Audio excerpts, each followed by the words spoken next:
তো আজকেও আমাদের ধান কাটতে গেছে মাঠে। তো 10 জন জন রাখা হয়েছে, তো তাই ওদের জন্য দেখো আলুগুলো সিদ্ধ করা হয়েছে। এগুলো আমাদের ক্ষেতের আলু, ছোট ছোট আলু। এগুলো কিন্তু অনেক মজা লাগে। আর এইগুলো গরম, তো তাই দেখো গ্লাস দিয়ে এগুলো হালকাভাবে ফাটিয়ে এখন মাখাচ্ছি। আলু ভর্তা কিন্তু ডাল দিয়ে সেই মজা, কিন্তু আমি খাই না।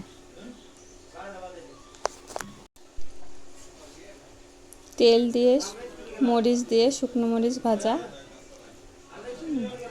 খুব সুন্দর করে মিক্স করে এগুলো মাখাতে হবে, তাহলে কিন্তু মজাটা বেশি লাগবে।